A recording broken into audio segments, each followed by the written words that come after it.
अपने आसपास होने वाली संपत्ति की लड़ाई, प्रॉपर्टी की लड़ाई से तो आप सब परिचित होंगे। गांव में किसी की जमीन पर एक लोटा पानी भी गिर जाए तो सामने वाला लड़ लेता है कि मेरी जमीन पर पानी कैसे गिरा, लेकिन ये मेरी जमीन, ये डिसाइड कौन करेगा? ये डिसाइड ही करने के लिए सरकार लेकर आई है एक योजना जिसे हम जानते हैं स्वामित्व योजना के नाम से। स्वामित्व योजना जो ये बताएगा कि यहाँ पर इस जमीन पर एक्चुअल में ऑनरशिप किसकी है। जी हाँ, आज हम लोग बात करेंगे इस स्वामित्व योजना की, ये कैसे लागू होगी, इसके क्या फायदे हैं और ये कैसे हमारे एग्जाम के लिए इंपॉर्टेंट है। नमस्कार दोस्तों, मैं सोनम पाठक स्वागत करती हूँ आपका चहल एकेडमी के इस प्लेटफॉर्म पे, जहां आज हमारी चर्चा का विषय होगा स्वामित्व स्कीम।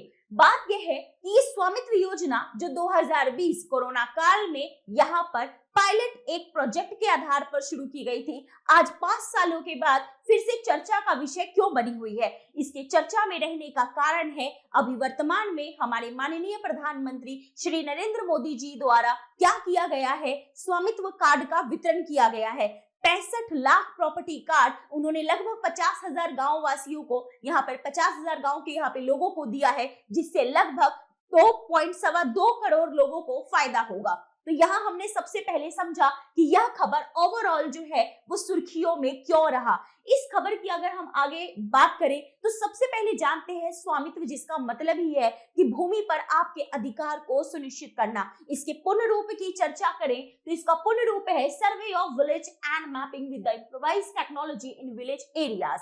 कि गांव में क्या है, एक बेहतर तकनीक का प्रयोग करते हुए क्या है, जमीन पर अधिकार को सुनिश्चित करना।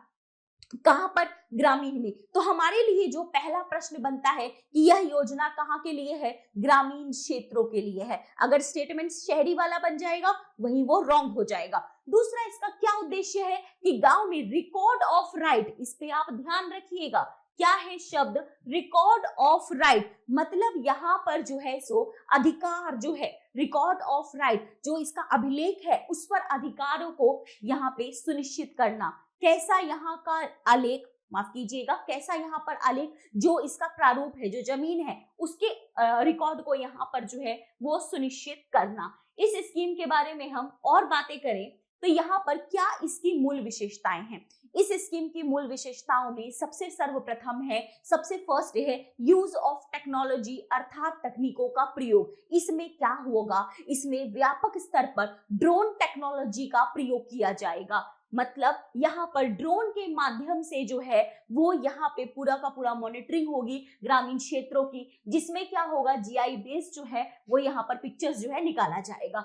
इसके अलावा सबसे बड़ी बात होगी कि यहाँ पर लीगल डॉक्यूमेंटेशन, ये इसके बाद जब कार्ड वितरित किए जाएंगे वह एक तरीके से वैधानिक आधार, आपकी वैधानिक जो है वो दस्तावेज के रूप में मान्य होंगे। किसके रूप में मान्य होंगे? वैधानिक दस्तावेज के रूप में मान्य होंगे। इस चीज को हमने समझा। इसके अलावा सबसे बड़ी बात है, यह ग्रामीणों को आर्थिक रूप से ज्यादा जो है वो सशक्त बनाएगा। एक बात बताइए, जो प्रॉपर्टी होती है वो यहाँ पर क्या है, एक तरीके से यहाँ पर आपकी साख सृजन का आधार होती है। जब मैं ये शब्द कह रही हूँ साख सृजन, इसका क्या मतलब है कि जो भी हमारी प्रॉपर्टी है, जो भी हमारी संपत्ति है, ये संपत्ति क्या कर रही है? साख सृजन कर रही है। इसका मतलब है क्रेडिट क्रिएशन कर रही है। इसी संपत्ति के बेसिस पर आप चाहे तो निवेश कर सकते हैं, इन्वेस्टमेंट कर सकते हैं, बैंक से ऋण ले सकते हैं। इसको यहाँ पर आप जो है सो किराए पर दे सकते हैं, लीज पर दे सकते हैं और आय कमा सकते हैं। आप में से आप लोगों ने कई लोगों के बारे में सुना होगा माफ कीजिएगा, आपने कई लोगों के बारे में सुना होगा कि क्या होगा कि उनकी जो पेरेंट्स है या उनकी फैमिली ने अपना जो है पैसा, पूरा संपत्ति बेच के अपने बच्चों को पढ़ाया। कैसे पढ़ाया भाई? संपत्ति थी तभी तो बेच पाए।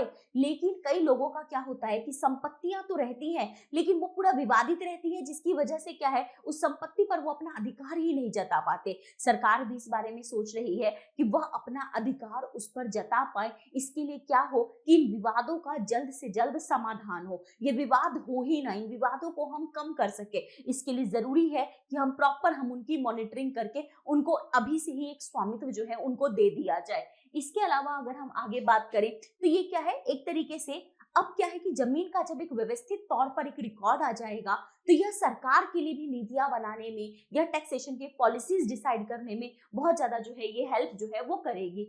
इसके अलावा अब यहाँ पर बताया गया है कि इस स्कीम के फायदे क्या होंगे, इस स्कीम के क्या यहाँ पर फायदे होंगे। तो फाइनेंशियल एम्पावरमेंट, वित्तीय जो है यहाँ पर जो है सो वित्तीय सशक्तिकरण, ये तो हमने समझ लिया कि भाई कैसे आसानी से उन्हें जो है अब लोन जो है, ऋण जो है वो आसानी से मिल जाएगा। वह यहाँ पर छोटे उद्यमों को बढ़ावा देने के लिए प्रोत्साहित करेगा। इकोनॉमिक सिक्योरिटी, आर्थिक रूप से उन्हें यहाँ पर जो है वो सुरक्षा मिलेगी। क्या मिलेगी उन्हें? आर्थिक रूप से जो है वो सुरक्षा मिलेगी। इसीलिए यूएन की कई संस्थाएं या फिर जो बाकी दुनिया के रिसर्च है वो कहते हैं कि संपत्ति को क्या है यहाँ पर मौलिक अधिकार के रूप में भी जो है वो माना जाना चाहिए।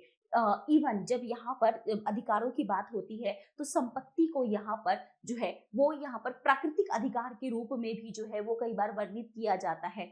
अब लेकिन मुझे आप लोग एक बात बताइए, क्या भारत के संविधान में संपत्ति मौलिक अधिकार है? बताइए। देखिए, भारत के संविधान में संपत्ति का अधिकार मौलिक अधिकार मूल रूप से था, ठीक है, लेकिन अब यह मात्र एक कानूनी अधिकार है। ये बात भी आपको अपने प्रीलिम्स के एग्जाम के लिए पता होनी चाहिए कि आज संपत्ति के अधिकार की क्या स्थिति है। आज संपत्ति का अधिकार महज एक कानूनी अधिकार है, ठीक है। इसे 44वें संविधान संशोधन से 44th कॉन्स्टिट्यूशनल अमेंडमेंट से संपत्ति के अधिकार को क्या है, मौलिक अधिकार की श्रेणी से हटा दिया गया था। आगे बात करें इसमें तो हमने कहा कि भाई पहली बात इसमें क्या हो रहा है कि ये आपको वित्तीय तौर पर सशक्त कर रहा है, आपको आर्थिक सुरक्षा जो है वो ये दे रहा है। इसके अलावा इससे अब जब हमारे पास संपत्तियों का रिकॉर्ड होगा तो कराधान, कर एकत्रित करना हमारे लिए ज्यादा आसान हो जाएगा। इसकी भी यहाँ पर बात की गई है। इसके अलावा अगर हम बात करें तो सबसे बड़ी बात की लैंड का मैनेजमेंट करना, खासकर जब हम ग्रामीण क्षेत्रों की नीतियां बनाते हैं यहाँ पे ना, तो क्या होगा, अगर हमारे पास सटीक लैंड रिकॉर्ड होगा तो हम उसमें नीति निर्माण में हमारे लिए ये काफी ज्यादा जो है सहायक होगा। इसके अलावा जो जमीनी विवाद है, क्या है, जो भी जमीनी विवाद है, इन विवादों का त्वरित समाधान निकल पाएगा। इसमें हम पारदर्शिता सुनिश्चित कर पाएंगे क्योंकि सारा ही रिकॉर्ड डिजिटलाइज्ड होगा, तकनीक आधारित होगा, तकनीकों में यहाँ पर जो है उसको व्यवस्थित किया जाएगा। इसके अलावा यहाँ पर जो सरकार भी जो कुछ योजनाएं लागू करना चाहती है उनकी क्रियान्वयन की प्रक्रिया आसान होगी। जो वास्तविक तौर पर जिसको लाभ मिलना चाहिए वह सही लाभार्थी का चयन आसान हो जाएगा। तो ये इस स्कीम के फायदे हैं। लेकिन सॉरी, लेकिन अब बात है कि इस स्कीम को इम्प्लीमेंट कैसे किया जाएगा। इस स्कीम को इम्प्लीमेंट करने के लिए सबसे पहले देखिए क्या किया गया है। एक यहाँ पर मेमोरेंडम ऑफ अंडरस्टैंडिंग साइन किया गया है, किसके साथ, एएसआई, यहाँ पे हम बात करें सर्वे ऑफ इंडिया एसओआई और यहाँ पर हम बात करें राज्य सरकार, इन सब के बीच में क्या है, यहाँ पर एसओआई और यहाँ पर राज्य सरकार दोनों के बीच में यहाँ पर एक समझौता हुआ है जिससे रिकॉर्ड को यहाँ पे किसी भी तरीके की इशू ना हो सके। इसके अलावा एक कोर्स नेटवर्क जो है, कोर्स नेटवर्क, उसकी स्थापना जो है वो की गई है जिससे क्या है कि एग्जैक्ट डाटा मिल सके। तीसरा सबसे बड़ी बात कि यहाँ पर जो है लोगों के बीच में जागरूकता बढ़ाने का प्रयास किया जा रहा है जिससे लोग अपने रिकॉर्ड्स को यहाँ पे डिजिटलाइज करा सके। इसके अलावा यहाँ पर जो है सो क्या किया गया है कि जितने भी जो यहाँ पर जो विवाद वगैरह, जो भी इश्यूज वगैरह थे उनको दूर करने के लिए भी यहाँ पर जो है वो प्रयास जो है वो किए जा रहे हैं जिससे क्या हो कि ग्रामीण क्षेत्रों में भी जागरूकता जो है वो यहाँ पर बढ़ सके। इसके अलावा अगर हम यहाँ पर बात करें,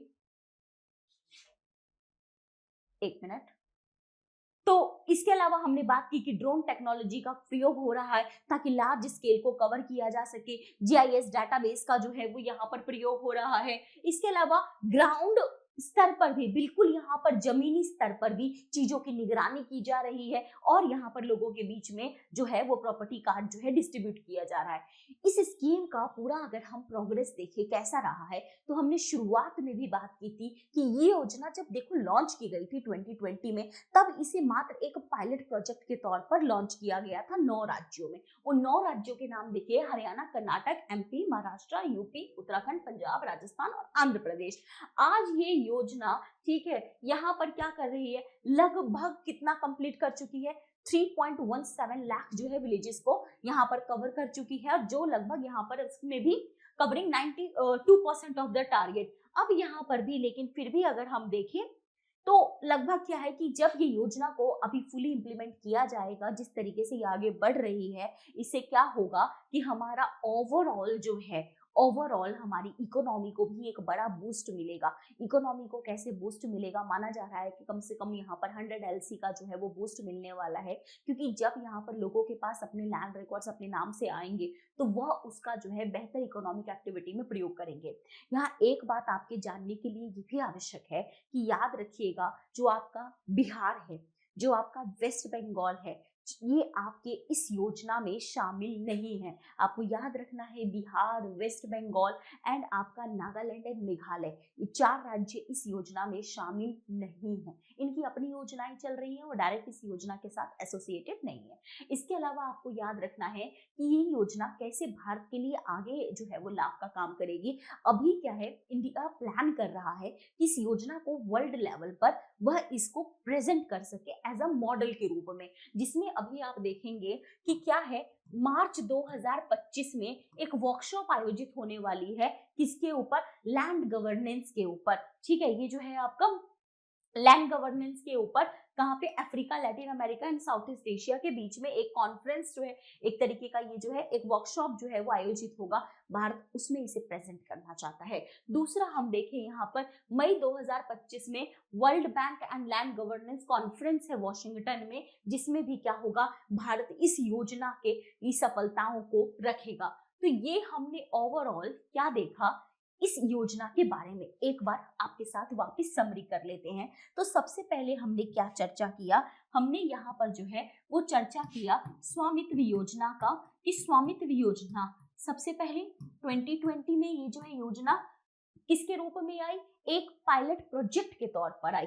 पेन का कलर चेंज कर लेते हैं जिससे आप लोगों को कोई समस्या ना हो। उसके बाद क्या किया गया, अगले ही साल 2021 में, आप याद रखिएगा 24 अप्रैल इसलिए भी महत्वपूर्ण है क्योंकि यह दिन पंचायती राज दिवस के रूप में सेलिब्रेट होता है। किसके रूप में, पंचायती राज दिवस के रूप में। ठीक है, पंचायती, तब इस योजना को पंचायती राज दिवस पर ऑफिशियली जो है वो लॉन्च कर दिया गया, कब, 2021 में। अभी इस योजना में क्या किया गया है, इसको और विस्तार देते हुए अब इसको लॉन्च किया जा रहा है, जिससे क्या होगा कि हमारे यहाँ पर जो ग्रामीण क्षेत्र के किसान हैं, ग्रामीण क्षेत्र के किसान हैं, जो ग्रामीण क्षेत्र के भूमि मालिक हैं, उनको क्या है, लैंड पर उनका हम राइट हम सुनिश्चित कर पाए। क्या कर पाए, हम उनका लैंड राइट सुनिश्चित कर पाए, उनका ये अधिकार, ग्राम स्वराज का जो हमारा सपना है उसको हम धरातल पर लेकर आ पाए। ये हमारा मेन ऑब्जेक्टिव है। कैसे ये पूरा होगा, हमने ये पढ़ा कि ये पूरा कैसे होगा, तो हमने देखा भाई इसमें हम ड्रोन तकनीकों का प्रयोग करेंगे, हम GIS तकनीकों का प्रयोग करेंगे, हम ग्रामीण क्षेत्र में जो है वो जागरूकता जो है उसका प्रसार करेंगे, जिससे क्या हो, इस योजना का सही तरीके से जो है वह क्रियान्वयन भी हो और लाभार्थियों को लाभ भी मिल सके। इससे क्या होगा, लोगों के पास जैसे ही संपत्ति पर अधिकार सुनिश्चित हो पाएगा, अर्थव्यवस्था को भी इससे बढ़ावा मिलेगा। तो ये ओवरऑल जितने हमारे काम की बातें थी वो हमने समझी। अब आपके सामने है एक प्रश्न, जो कि प्रश्न कह रहा है कि स्वामित्व योजना के बारे में ये बातें कही गई हैं। The scheme aims to provide rural household with the property cards that can be used as a financial asset. तो क्या होगा कि इनको यहाँ पर जो है सो एक संपत्ति का कार्ड दिया जाएगा जो फाइनेंशियल एसेट के तौर पर यूज हो सकता है।